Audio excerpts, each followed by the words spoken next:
using body language. I think that everyone knows what this gestures means, right? Yeah, this means hello, hi, good morning, good evening, and even bye. This is a way to communicate with others without using our mouth. And what are some examples of body language in real life? Hello, I'm Angela, a grade 6 student, and now I'm going to introduce you guys to the power of body language. You will learn and know how body language is used in communication and how it is important after listening to my speech. There are so many ways to communicate. Some ways people can communicate are by drawing, dancing, eye contact, moods, and more ways. And all these ways have a strong connection with body language. First, let's start with moods, which are the emotions that you express. Emotions and moods are a natural and important part of being a human. When you laugh, smile, or jump, people can know you're feeling happy. When you cry and you have tears falling from your eyes, people can know you're feeling sad. When you frown, people can know you're feeling pretty angry. Secondly, body language or facial expressions can easily help you to communicate with different people without speaking. When someone's asleep and you couldn't talk loud, that's when you should use some body language. For example, when my sister's asleep and me and my mom cannot talk loud, my mom does gestures like, it means that I need to go out and play the piano. Police, players of sport, and airport traffic workers have signals together when they cannot talk loud. They use gestures and body language to communicate. Marvelyn gymnastic teacher does gestures when her throat is hurting and a gym's too big. Like, it means that she's letting us to come around and listen carefully of what she's saying. Thirdly, eye contact.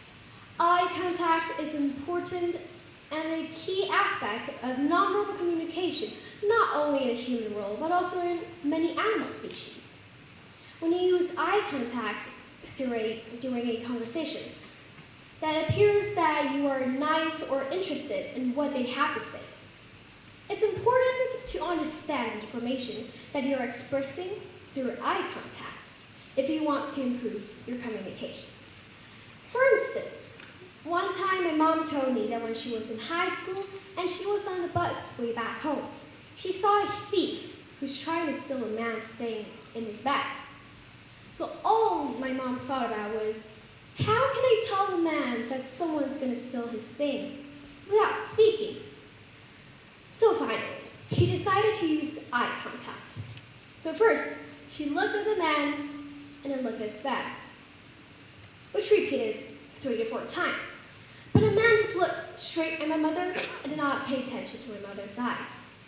The thief understood what my mother was trying to do, so he took back his hand.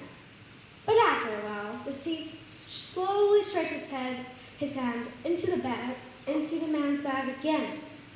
So my mother tried to do a series of actions to help the man. But the man just stared at my mother again. I wonder if this man thought that a young girl was giving him love through her eyes. So the thief understood again, and he took back his hand. The thief did not succeed until my mother arrived at her station and got off. I would like to ask you, if you were there, if you saw the situation, what would you do? Would you use eye contact like my mother did? Gestures and movements have a subtle between humans and animals. I'll tell you another story that happened to my aunt.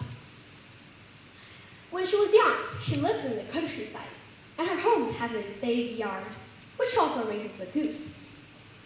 And one day, my aunt was at home watching a drama, and suddenly she wanted to go to the toilet, so she ran to her toilet in a particularly fast speed. And when she opened the toilet door, she accidentally hit a goose who was behind her.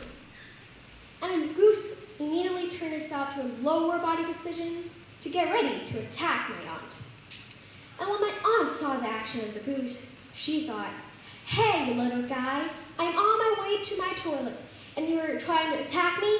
Never! So she raised her hands like an eagle and scared the goose with a ferocious face. So the goose fell back to the ground with its legs still kicking. Not much for a while. My aunt's goose since died. Sad. And in conclusion, there are so many ways to communicate. Try to make your life more creative. Thank you.